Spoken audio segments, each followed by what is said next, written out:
Hello everyone, welcome two aspirants campus. This is Richa. और last video में हम लोगों ने पढ़ा था आर्टिकल 1 to 11 के बारे में। अब हमें इस पार्ट 3 में फंडामेंटल राइट्स के बारे में पढ़ना है। ठीक है, हमने दो पार्ट्स देख लिए हैं, पार्ट 1 और पार्ट 2 हमने देख लिया है। पार्ट 3 आता है हमारा फंडामेंटल राइट्स। और ये जो पार्ट 3 है फंडामेंटल राइट्स, जो हमारे कॉन्स्टिट्यूशन का आर्टिकल 12 to 35 है, लिया गया है यूएसए के कॉन्स्टिट्यूशन से। और यूएसए के कॉन्स्टिट्यूशन में इसे बिल ऑफ राइट्स भी कहा जाता है।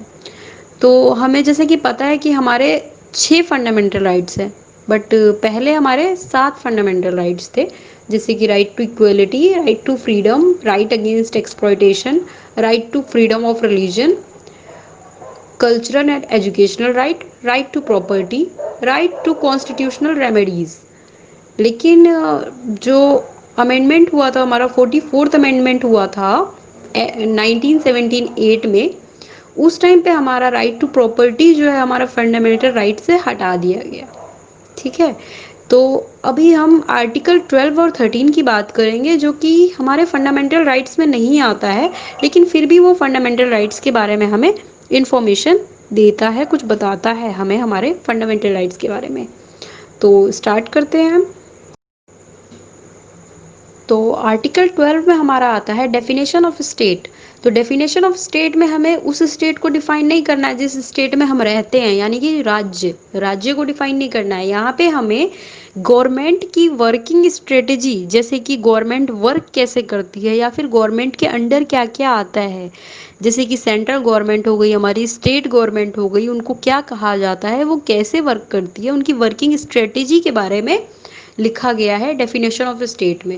जैसे government and parliament of India, जो कि एग्जीक्यूटिव है एंड लेजिस्लेटिव ऑर्गन्स है यूनियन गवर्नमेंट के। ठीक है, तो एग्जीक्यूटिव ऑर्गन में हमारा क्या आ गया, जैसे प्राइम मिनिस्टर हो गए, हमारे प्रेसिडेंट हो गए, और जो यूनियन गवर्नमेंट के और जो मिनिस्टर्स होंगे वो एग्जीक्यूटिव ऑर्गन्स में आएंगे। और लेजिस्लेटिव में हमारा स्टेट गवर्नमेंट, अलग अलग जो स्टेट्स के गवर्नमेंट होते हैं उसी तरीके से वो चीज़ वो आ जाते हैं। उसके बाद हमारा आता है, जैसे स्टेट हो गया, कोई राज्य हो गया, वहाँ पे भी ऐसे ही होता है, लेजिस्लेचर और एग्जीक्यूटिव ऑर्गन्स वहाँ पे स्टेट में भी होता है। जैसे कि all local authorities, municipalities, panchayat, district board, improvement trust etcetera, ये सारी चीज़ें भी स्टेट में आती हैं, स्टेट के अंडर आती हैं। ठीक है, जिस स्टेट की बात हम कर रहे हैं उस स्टेट के अंडर आती हैं। तो स्टेट गवर्नमेंट जो होता है उनके पास भी लॉ बनाने का अधिकार होता है, उनका अपना, हर स्टेट का अपना अपना है। यूपी का अपने कुछ नियम और कायदे हैं, कानून हैं, उनको भी कुछ अधिकार दे रखे हैं ऐसे कि आप अपने लॉ बना सकते हैं। लेकिन ऐसा नहीं है कि जो हमारे कॉन्स्टिट्यूशन में जो लिखा हुआ है उसको छेड़ने का अधिकार किसी को नहीं है। हाँ, वो हमारे पार्लियामेंट में जब लॉ पास होगा उसके बाद उसमें अमेंडमेंट हो सकता है, उसमें कुछ सुधार किए जा सकते हैं, वो अधिकार है सरकार के पास। लेकिन उसमें राज्यसभा और लोकसभा दोनों इन्वॉल्व होती है। और अदर अथॉरिटीज़, जैसे कि statutory bodies, non statutory bodies, authorities like LIC, ONGC, SAIL, जो कि स्टेट बॉडी की तरह काम करती है, ये भी स्टेट के अंडर आती है। ठीक है, तो आर्टिकल 12 में ये भी लिखा हुआ है हमारा कि जो भी हमारे फंडामेंटल राइट्स का वॉयलेशन करेगी, जो भी स्टेट की तरफ वर्क करती है, जो भी बॉडीज़, और वो हमारे फंडामेंटल राइट्स का वॉयलेशन करती है, तो उसके खिलाफ आप सुप्रीम कोर्ट में केस कर सकते हैं। ठीक है, और जो भी प्राइवेट बॉडी होगी और वो हमारे स्टेट की तरफ वर्क करती है, तो वो भी आपके आर्टिकल 12 के अंडर आती है। यानी कि वो भी स्टेट की तरह वर्क करती है, तो वो भी आपके फंडामेंटल राइट्स का वॉयलेशन नहीं कर सकती है, वो भी आर्टिकल 12 के अंडर आती है। ठीक है, चलिए, तो अब चलते हैं नेक्स्ट आर्टिकल, आर्टिकल 13 की तरफ, जिसके अंदर है laws inconsistent with fundamental rights. तो आर्टिकल 13 क्या कहता है? Article 13 declares that all laws are inconsistent with or in derogation of any of the fundamental rights should be void। तो आर्टिकल 13 हमारा कहता है कि जितने भी हमारे फंडामेंटल राइट्स हैं उनके बिहाफ में या उनके अगेंस्ट कोई लॉ अगर लेके आएगी गवर्नमेंट, ठीक है, तो उस लॉ को नहीं माना जाएगा। यानी कि हम दूसरे शब्दों में ये भी कह सकते हैं कि अगर कोई भी लॉ ऐसा होगा जो फंडामेंटल राइट्स का उल्लंघन करता है, जो हमारे मानवाधिकार का उल्लंघन करता है, तो उसके अगेंस्ट जो सुप्रीम कोर्ट है या हाई कोर्ट है, आर्टिकल 32 और आर्टिकल 226 के थ्रू उसको अनकॉन्स्टिट्यूशनल या इनवैलिड करार दे सकती है। ये आर्टिकल 13 में लिखा है, ठीक है। तो आर्टिकल 13 जो है वो बेसिकली लॉ के बारे में पूरी जानकारी देता है। तो इसमें क्या है, जो परमानेंट लॉ जो होंगे वो पार्लियामेंट के द्वारा बनाई जाएंगे।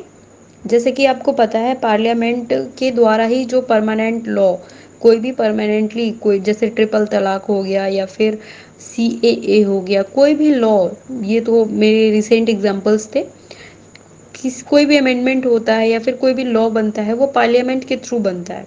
जैसे लोकसभा राज्यसभा में बिल पास होगा उसके बाद कोई लॉ बनता है, तो वो जो परमानेंट लॉ होता है वो पार्लियामेंट के थ्रू बनता है। और बाय चांस कभी लॉ की ज़रूरत पड़ती है, किसी लॉ की ज़रूरत, और पार्लियामेंट का सेशन उस टाइम पे नहीं हो रहा है, तो टेम्परेरी लॉ जो है, टेम्परेरी लॉ लाइक ऑर्डिनेंस जो है वो प्रेसिडेंट के द्वारा या फिर स्टेट गवर्नमेंट के द्वारा भी इशू किए जा सकते हैं। और आर्टिकल 13 हमारा ये भी कहता है जो कॉन्स्टिट्यूशनल अमेंडमेंट होते हैं वो लॉ नहीं होते।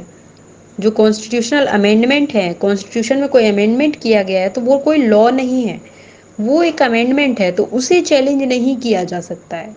जो लॉ नया लेके आती है गवर्नमेंट वो एक लॉ बन जाता है, लेकिन जो कॉन्स्टिट्यूशन में लिखा हुआ है पहले से उसमें कोई सुधार किया गया है तो वो कोई लॉ नहीं है जिसे कोई भी आके चैलेंज करेगा, तो उसे चैलेंज नहीं किया जा सकता है। जैसे कि कई बार अमेंडमेंट्स हुए हैं, 44th अमेंडमेंट हुआ है, कई चीज़ें हटाई गई है, जैसे राइट टू प्रॉपर्टी का एक्ट हटाया गया है अमेंडमेंट में, तो ऐसा नहीं है कि आप उसे चैलेंज कर सकते हैं, आप उसे फिर चैलेंज नहीं कर सकते हैं, ठीक है।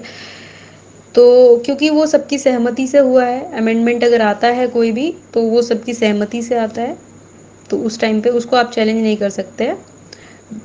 However, the Supreme Court held in Keshwananda Bharati case 1973 that a constitutional amendment can be challenged on the ground that it violates fundamental rights, form a part of basic structure of constitution and hence can be void।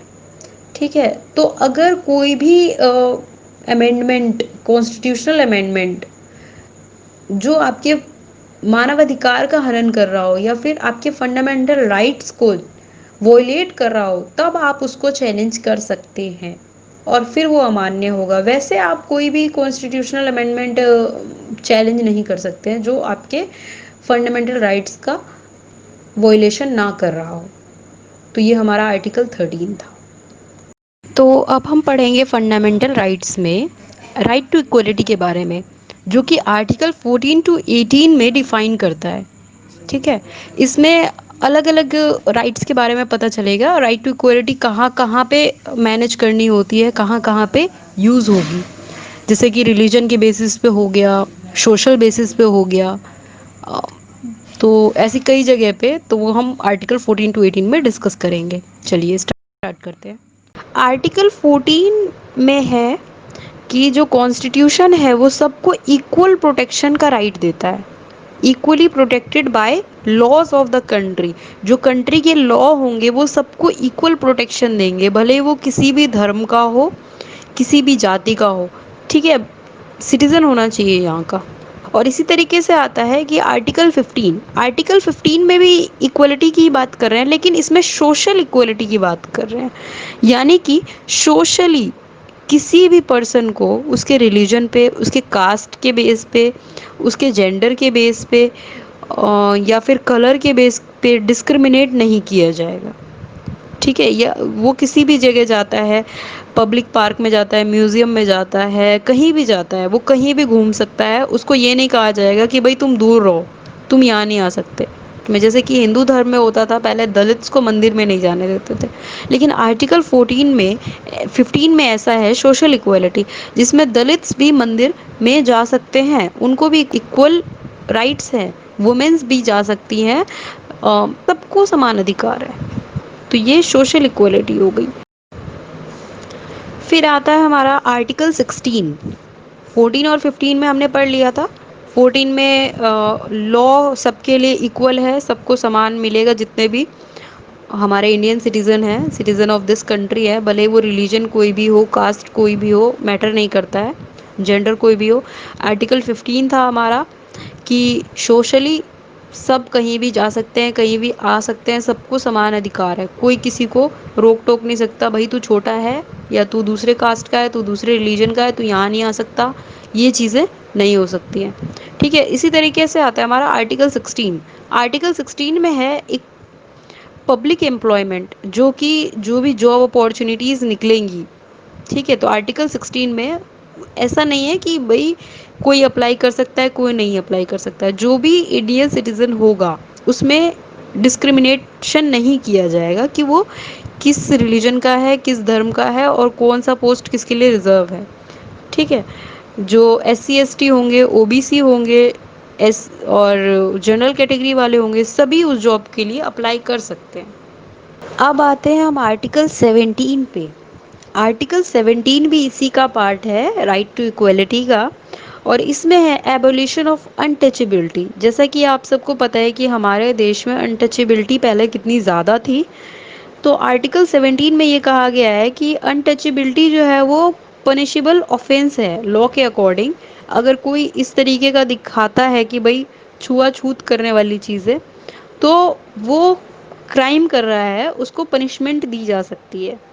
The untouchability offence act of 1955, जिसको कि rename कर दिया गया protection of civil rights act 1976 में, जब amendment हुआ था, तो अनटचेबिलिटी ऑफेंस एक्ट 1955 को 1970 protection of civil right act बना दिया गया, जिसमें पेनल्टीज लगती थी, जो कि लोगों को पूजा करने के लिए या फिर कहीं से पानी लेने के लिए टैंक वगैरह से मना किया जाता था पहले, कि जो लोअर कास्ट पर्सन होंगे, वो अपर कास्ट लोग जहाँ से पानी लेते हैं वहाँ से वो लोग टच नहीं करेंगे, या फिर वो मंदिर में नहीं जा सकते हैं। बहुत सारी ऐसी चीज़ें थी, तो इसके लिए एक एक्ट बनाया गया कि भाई इस चीज़ को हटाना है, हमें अपने देश से अनटचेबिलिटी को हटाना है। तो अब चलते हैं आर्टिकल 18 की तरफ। आर्टिकल 18 है उपाधि से संबंधित कुछ चीज़ें हैं, जैसे कि राज्य, सेना या विद्या संबंधित सम्मान के सिवाय और कोई उपाधि प्रदान नहीं करेगा। जो हमारा राज्य है, जैसे कि पद्म विभूषण या फिर कोई भी प्राइज दिए जाते हैं, तो इस तरीके के प्राइज दे सकते हैं। ऐसा नहीं है कि कोई सा भी प्राइज दे दो। पहले ब्रिटिश गवर्नमेंट क्या करती थी, किसी को राज बहादुर या फिर खान बहादुर ऐसे करके नाम दे देती थी, टाइटल दे देती थी। तो ऐसा कोई भी टाइटल आप अपने नाम के आगे इस तरीके से नहीं लगा सकते हैं। ठीक है, जो भारत सरकार द्वारा या भारत द्वारा दिया गया उपाधि होगा या फिर टाइटल होगा, वही आप यूज़ करेंगे। भारत का कोई भी नागरिक जो होगा, वो किसी विदेशी राज्य से कोई उपाधि स्वीकार नहीं कर सकता है। जो भी टाइटल बाहर के विदेश के लोग देंगे, वो टाइटल आप ऐसे स्वीकार नहीं कर सकते। ठीक है, या फिर कोई भी इंसान जो कि भारत का नागरिक नहीं है और राज्य के अधीन लाभ या विश्वास के किसी पद को धारण करते हुए किसी विदेशी राज्य से कोई उपाधि राष्ट्रपति की सहमति से बिना स्वीकार नहीं कर सकता है। ये चीज़ें हैं इसके अंदर। ये सारा पद और उपाधि से रिलेटेड है ये सब कुछ। राज्य के अधीन लाभ या विश्वास का पद धारण करने वाला कोई व्यक्ति किसी विदेशी राज्य से या उसके अधीन किसी रूप में कोई भेंट, उपलब्धि या पद राष्ट्रपति की सहमति के बिना स्वीकार नहीं कर सकता है। यानी कि परमिशन लेनी पड़ेगी। अगर आपको विदेशों में कोई भी उपाधि दी जा रही है या फिर कोई सम्मान दिया जा रहा है, तो हाँ, आपको यहाँ से गवर्नमेंट से परमिशन लेके आप वो चीज़ ले सकते हैं। लेकिन ऐसे नहीं, पहले ब्रिटिश गवर्नमेंट दिया करती थी उपाधि बहुत सारी मिलिट्री ऑफिसर्स को या फिर आर्मी ऑफिसर्स को, लेकिन अब वो सब बंद कर दिया गया। इस आर्टिकल में ये है। ठीक है, आर्टिकल 18। Thank you. आप अगर लाइक करते हैं या कमेंट करते हैं तो हमें मोटिवेशन मिलती है, इसीलिए प्लीज़ कमेंट सेक्शन में बताइए कि आपको ये वीडियो कैसी लगी।